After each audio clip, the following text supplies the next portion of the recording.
Yes निकेतन classes में आप सभी बच्चों का स्वागत है। जैसा कि पहले वीडियो में आप सभी लोगों को बताया गया था कि वास्तविक संख्याएं का चैप्टर चल रहा था और उसमें से 2 नंबर की सवाल हल हो चुकी थी और दूसरे वीडियो में हमने बताया था कि अगली सवाल नेक्स्ट सवाल होगी। जो अगली सवाल है आपके सामने 3 नंबर की सवाल है। आपके स्क्रीन पर 3 नंबर की सवाल आ चुकी है।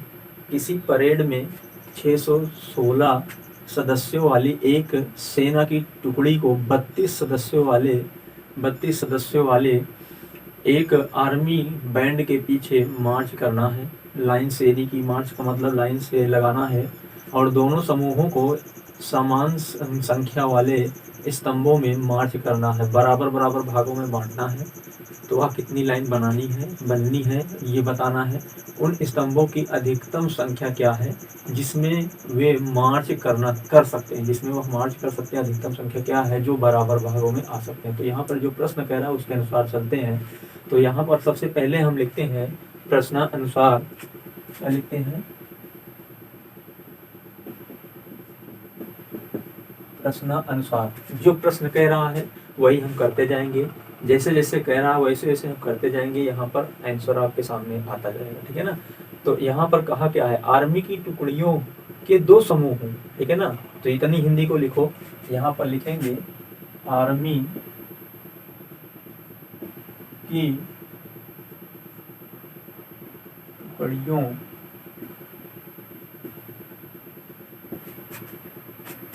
को 2 समूह हैं, ठीक है ना। अब इसके आगे जो कह रहा है हिंदी उसी को ध्यान से देखेंगे। 2 समूह तो हो गया है, लेकिन उस समूह के स्तंभों की संख्या क्या दी गई है, समान दी गई है। तो यहाँ पर लिखेंगे तथा समूह के स्तंभों की संख्या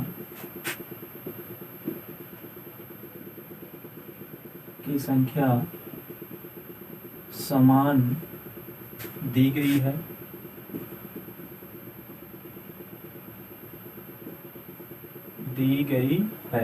तो ये हिंदी हम ऐसे लिखेंगे।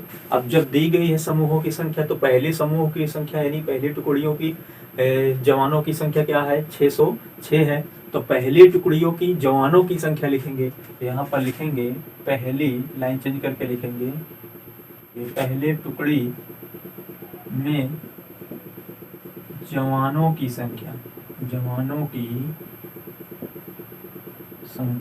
बराबर 616 है। देख रहे हैं आप कितनी है, 616 है। तो दूसरे टुकड़े में जवानों की संख्या कितनी है, 32 है। तो यहाँ पर लिखेंगे दूसरी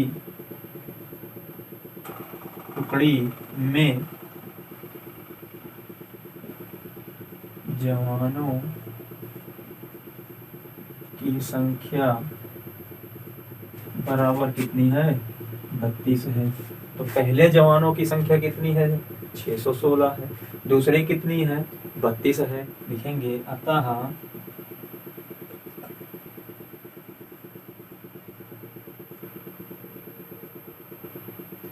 यूक्लिड ट्रेनिका से, ठीक है ना। अब इस नियम से जब हम चलते हैं तो यहाँ पर जो पहले हमने यहाँ पर बताया था कि जो यहाँ पर होगा भाज्य, यानी कि यहाँ पर 606 भाजक हमारी छोटी संख्या होगी, इनटू हम कितनी बार यहाँ पर करें कि जो 616 हो जाए, क्या हो जाए, 616 हो जाए। तो कितनी बार ले जाएंगे 32 को, लगभग ये 30 ये 90, तो 3, ये लगभग 19 बार जाएगा, ठीक है ना। कितनी बार जाएगा, 19 बार। तो देखते हैं, देखो 19 दूना 38 कितना होता है, 38। तो 19 3 या कितना होगा, 19 3 57 है ना।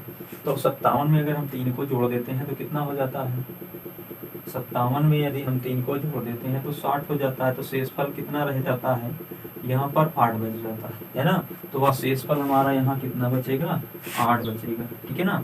तो अब इस तरह से हम लिखेंगे क्या, चूंकि शेषफल 8 बराबर 0 के नहीं है ना, इसलिए इसलिए लिखेंगे, इसलिए अब लेंगे क्या 8 और 32 को, तो यहाँ पर लेंगे 8 और 32 को लेकर, ठीक है ना, 8 और 32 को लेकर, जब 8 और 32 को लेकर जब चलेंगे तो दूसरा चरण हमारा स्टार्ट होगा। जब हो गई तो यहाँ पर क्या था भाजक 32, 8 गुणे 4 प्लस 0। तो इस तरह से हम लिखेंगे क्या, चूंकि शेष फल 0 है तथा भाजक 8 है, क्या है 8 है। इसलिए अब यहाँ से लिखेंगे, इसलिए 616 तथा 32 का HCF 8 होगा। HCF क्या होगा, 8 होगा, ठीक है ना। तो जब 8 होगा तो हमें पूछा क्या है इसमें, जिसमें कह रहा कि वो मार्च कर सकते हैं, तो पूछा क्या है, अतः स्तंभों की अधिकतम संख्या क्या होगी। तो यहाँ पर लिखेंगे अतः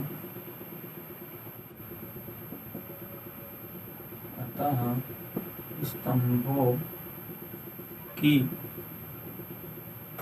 अधिकतम संख्या क्या होगी, अधिकतम संख्या जो पूछा है, अधिकतम संख्या 8 होगी, ठीक है ना। तो ये इस प्रकार से आंसर हो गया। तो ये थी 3 नंबर की सवाल। आइए चौथे नंबर के सवाल देखते हैं।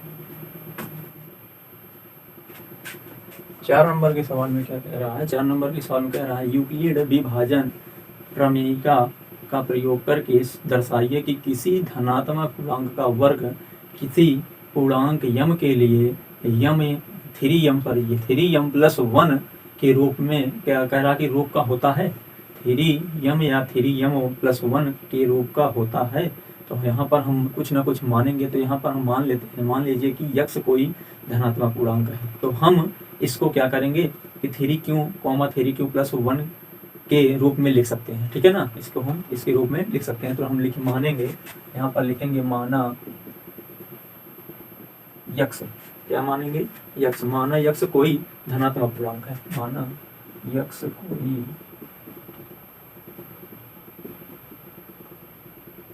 धनात्मक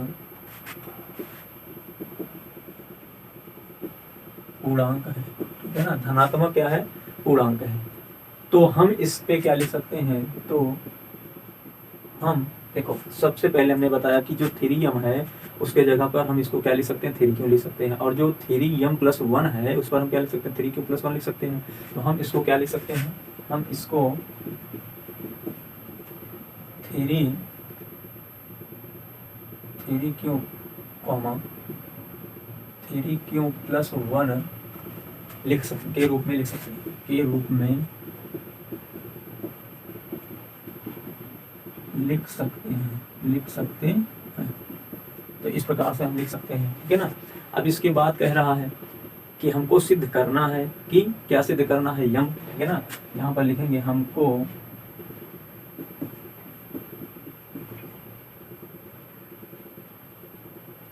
सिद्ध करना है कि 3m या 3m + 1, देख रहे हैं, 3m या 3m + 1 के रूप में लिखा जा सकता है, के रूप में लिखा जा सकता है, ठीक है ना, लिखा जा सकता है। अब इसके बाद हम क्या लिखेंगे, यदि, ठीक है ना, यदि हम क्या लिखें, यक्स के बराबर 3 क्यों हम रख दें, ठीक है ना, यक्स के बराबर क्या रख दें, 3 क्यों रख दें। तो या फिर क्या हो जाएगा, या इसी के स्थान पर या करके हम लिख सकते हैं यक्स बराबर 9 क्यों, ठीक है ना। अब यहाँ लिखेंगे या 3 क्यों स्क्वायर, या फिर लिख सकते हैं, क्या लिख सकते हैं, 3m, यक्स के बराबर इतने हम सब कर सकते हैं। जहाँ देखो, जहाँ यहाँ से लिखेंगे, जहाँ यम बराबर क्या है, 3q स्क्वायर है। यम बराबर क्या है, इसे ब्रैकेट में कर देते हैं। यम बराबर क्या है, 3 क्यू स्क्वायर है, ठीक है ना। तो अतः अब हम चलेंगे किस पर, सूत्र पर चलेंगे। तो अतः हम क्या लिखेंगे, यक्स स्क्वायर बराबर 3, क्या लिखेंगे यहाँ, यदि यक्स बराबर 3 क्यू प्लस 1, तो हम इसे या क्या लिख सकते हैं, दोनों पक्षों में वर्ग कर देंगे, देख रहे हैं, दोनों पक्षों में वर्ग कर देंगे, 3 क्यू इंटू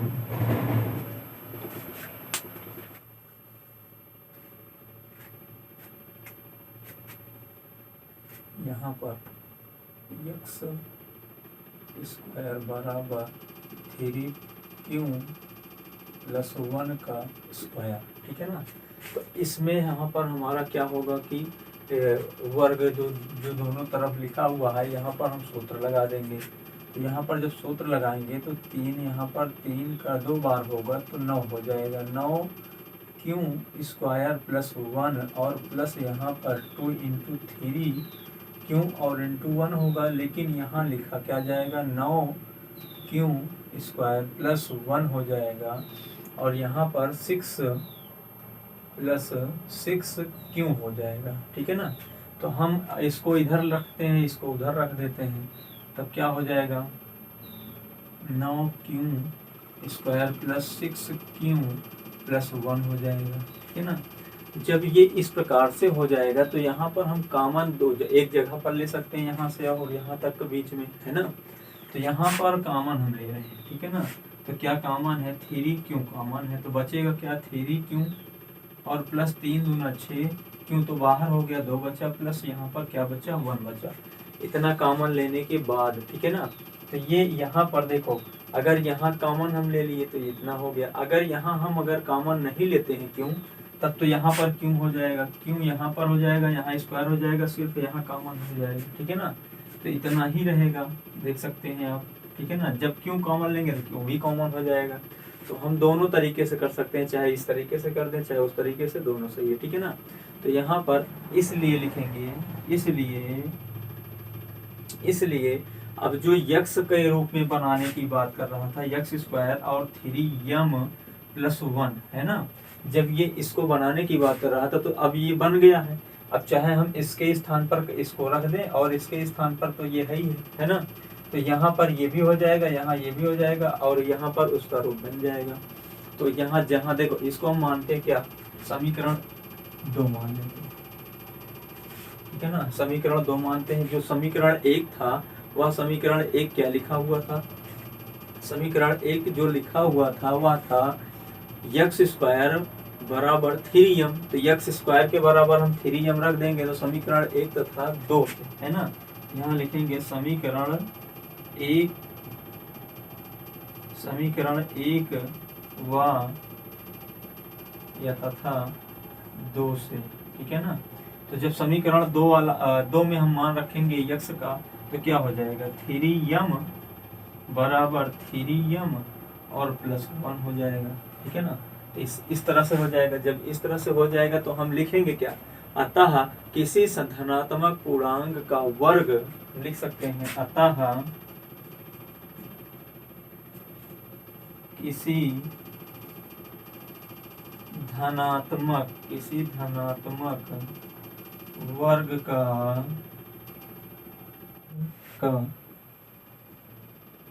किसी पूर्णांक और क्या कहा हिंदी, यम के लिए,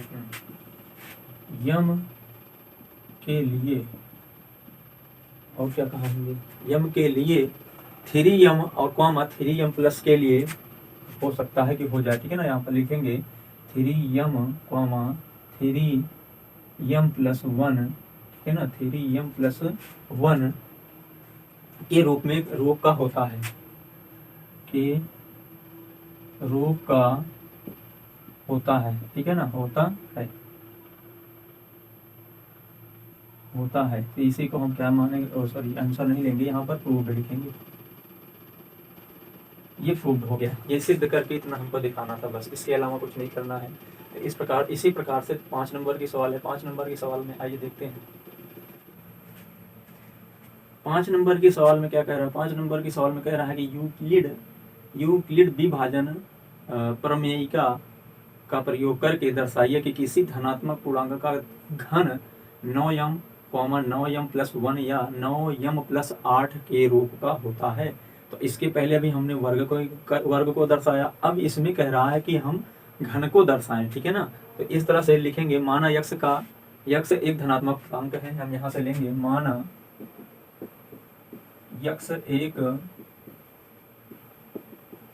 धनात्मक पूर्णांक है, ठीक है ना। माना यक्ष एक धनात्मक पूर्णांक है, अतः हम लिखेंगे अतः जो कह रहा है सवाल में हम उसी को देखेंगे। अतः सवाल में क्या कहा है, यक्ष के स्थान पर हमने बताया था कि थ्री क्यों लिख सकते हैं, जो यम है वहां क्यों कर सकते हैं, ठीक है ना। तो यहाँ पर हम लिखेंगे यक्ष बराबर 3q कॉमा या 3q+1 होता है, ये मालूम है ना। फिर इसके आगे जब चलते हैं, जैसे यहाँ पर 8 तक दिया है तो हम 2 तक जाएंगे सम संख्या तक, तो यहाँ पर 3q प्लस यहाँ 2, जहाँ कोष्टक में लिखेंगे b बराबर क्या होगा 3, ठीक है ना। b बराबर क्या होगा 3 होगा, ठीक है ना, 3 होगा। तो आगे जब चलेंगे तो सर्वप्रथम हमने क्या किया, सर्वप्रथम यहाँ लिखेंगे सर्वप्रथम, ठीक है ना, सर्वप्रथम यक्ष बराबर क्या रख रहे हैं 3 के रखने पर तो इस तरह से 3 क्यों रखेंगे तो क्या हो जाएगा, यक्ष बराबर 3 क्यों रखने पर, तो यहाँ पर 3 बराबर 3x होगा, 3 क्यों होगा। और या फिर इसको हम क्या करेंगे, वर्ग करेंगे, घन करेंगे, तो क्या होगा 3 बराबर 3 क्यों, यहाँ पर कोष्टक लगाएंगे और इधर यक्ष का अगर घन करेंगे तो इधर घन करेंगे, वर्ग करेंगे तो वर्ग करेंगे। तो यहाँ पर घन कहा है तो हम घन ही करेंगे, तो यहाँ घन कर देंगे, ठीक है ना। जब घन कर देंगे तो क्या हो जाएगा, यहाँ पर इसका मान क्या हो जाएगा, इसको 3 बार करेंगे तो 27 क्यों, यहाँ पर क्यों होगा, है ना, क्यों क्यूब होगा यानी 3 घात होगी। अब इसे हम क्या लिख सकते हैं खंड में, अगर हम यहाँ लिखें यक्ष क्यूब बराबर लिख सकते हैं इसे क्या 9, देखो हमें इसके रूप में रखना है तो 9 3 27 होता है, 9 क्यूब होगा। तो इस तरह से हमारा क्या हो जाएगा, ये खंड बन जाएगा। तो जहाँ देखो हम यहाँ या करते लिखते आएंगे या, ठीक है ना, यहाँ लिखेंगे जहाँ, ठीक है ना, जहाँ यक्ष क्यूब बराबर 9m है ना, 9m देखते हैं आपके सवाल में दिया गया 9m। तो यम बराबर हम क्या लिख सकते हैं, अब यम 3 क्यू पर क्यूब, ठीक है ना, 3 क्यू पर क्यूब। आगे चलेंगे, जैसे ही आगे हम चलेंगे तो क्या होगा, या यक्ष का हम अगला मान रखेंगे यहाँ पर ये एक वाला, तो यक्ष बराबर 3 क्यू प्लस क्या हो जाएगा 1 हो जाएगा, ठीक है ना। अब यहाँ से स्टार्ट जब करेंगे तो क्या होगा, इस पर भी हम घन करेंगे, तो इस पर भी जब हम घन करेंगे तो क्या होगा 3q+1 का क्या होगा घन हो जाएगा। तो यहाँ पर क्या हो जाएगा 3 त्रिका 9 9 त्रिक 27 क्यूब होगा, प्लस यहाँ पर 1 होगा, प्लस 3 त्रिका 9 जाएगा 3q+1 हो जाएगा। ये सूत्र होता है, ठीक है ना, सूत्र हमारा ये होता है, ठीक है ना। तो अब इसका जब मल्टीप्लाई करेंगे इसमें तो 27q+1 प्लस 9 त्रिक 27 square, 27q square plus 9q, ठीक है ना। तो इस तरह से हो जाएगा, ठीक है ना। तब हम इसे क्रम में लिखेंगे, जब क्रम में लिखेंगे तो क्या होगा 27q plus 27q square 9q+1। अब इसमें हम क्या लेंगे, कॉमन लेंगे, तो कॉमन हमारा क्या होगा 9 कॉमन दिखाई दे रहा है, 9 कॉमन ले लेते हैं, तो 9 कॉमन लेंगे तो 9 त्रिक 27 क्यूब प्लस 9 त्रिक 27 क्यू स्क्वायर प्लस क्यू और प्लस यहाँ क्या बचेगा 1 बचेगा, ठीक है ना। फिर अब यहाँ पर यम 9m हमको लेना है, तो 9 यहाँ पर लिए तो इस पूरे की जगह पर हमने क्या कर दिया यम ले लिया और +1 लिखा ही है, ठीक है ना। तो ये इस प्रकार से लिखा गया। अब आगे लिखेंगे, जहाँ 3q plus 3q square plus Q बराबर क्या है यम है, ठीक है ना। इसके बराबर हमने क्या है रखा है यम, जो एक क्या है पूर्ण है, ठीक है ना। यहाँ पर लिखेंगे जो एक पूर्णांक है, ये यही प्रूव करना था, यही सिद्ध करके दिखाना था कि m के स्थान पर क्या होगा, ये इतना हो सकता है। ठीक है ना। तो ये हमारी पहले नंबर की पहले अभ्यास, वास्तविक संख्या की पहले अभ्यास के एक का एक खत्म होता है, एक का दो हम चलते हैं, तो एक का दो हम अगले वीडियो में लेकर आएंगे आपके लिए। तब तक के लिए आपका धन्यवाद। और आपसे निवेदन है कि आप सब्सक्राइब चैनल को नहीं किए हैं तो सब्सक्राइब कर लीजिए और बेल आइकन को प्रेस कर दीजिए। अगर आपको समझ में आता है तो लाइक ज़रूर कीजिएगा और शेयर जरूर।